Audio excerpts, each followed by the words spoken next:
Hi, I'm Peter Canning, paramedic and EMS coordinator at UConn John Dempsey Hospital. Connecticut is grappling with an opioid overdose crisis. Fatal overdoses have killed over 10,000 Connecticut residents since 2012. 4 people die every day in Connecticut due to fatal overdose. The majority of these deaths are due to fentanyl poisoning. Fentanyl, which is 50 times stronger than heroin, has largely replaced heroin in the drug supply. It appears in traditional wax folds and is pressed into fake pills. Because the drugs are not made in pharmaceutical laboratories, the portion of illicit fentanyl varies widely from bag to pill. The inability of users to judge the dose has led to increased poisonings and deaths, even among experienced users. First responders play a critical role in the crisis through recognition, treatment, and empathetic care of those experiencing overdose, and by offering them avenues to treatment and harm reduction services.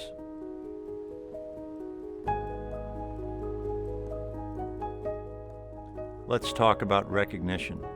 When encountering a possible opioid overdose, look for one or more of these signs: slow, shallow, or absent breathing, unresponsiveness or unconsciousness, pale, cold, or blue skin, pinpoint pupils, signs of drug use such as needles, pills, and wax folds. For treatment, gently shake the patient. Stimulation can increase respiration and restore consciousness. Check for pulse and respirations. If the person does not rouse but is breathing, apply oxygen. If the patient has deeply depressed or absent respirations, begin bag valve mask ventilation. If you have 2 responders, have one responder hold the seal on the patient's face and the second squeeze the bag. If the patient still fails to breathe effectively, administer naloxone. For the 4 milligram Narcan device, tilt the person's head back while supporting the neck with one hand. Insert the device in one nostril with the other hand. Push the plunger briskly with your thumb.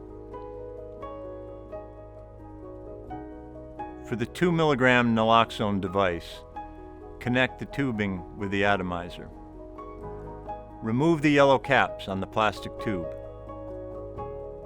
Screw on the white cone, the atomizer. Connect the vial to the bottom of the tube.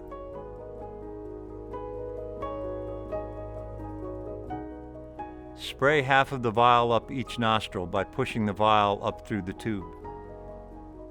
Wait at least 3 minutes before giving a second dose. Observe if the patient's respirations have picked up. Respirations improve before consciousness. Our goal is to restore adequate breathing, not necessarily to wake the patient up.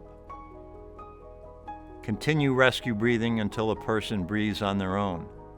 Response to a single dose can be quick or take 5 minutes or more. Once resuscitated, a person can be confused or agitated. Some may be an opioid withdrawal, characterized by sweating, rapid heart rate, and trembling. Some confusion can be attributed to the lack of oxygen a person suffered during the overdose. First responders should reassure the patient. Tell them they overdosed. They were given naloxone because they were not breathing adequately. Encourage them to rest. Don't blame the person for overdosing. Most overdoses are unintentional due to the unpredictable nature of the drug supply. Substance use disorder is a medical disease, not a character flaw. Many addictions start with an injury or a past trauma. Do not judge. Show empathy.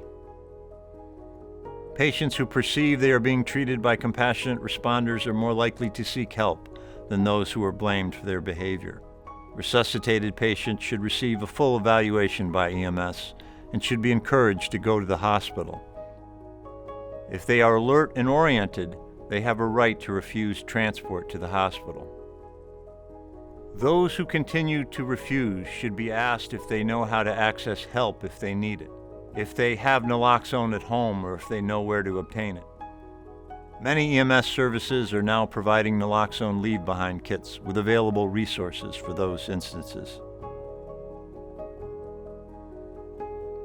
Here are some opioid myths. Myth 1. Touching fentanyl can be lethal. This is false. The mere touching of fentanyl cannot cause overdoses. If you believe you've gotten fentanyl on you, wash it off with soap and water. Do not use alcohol-based products.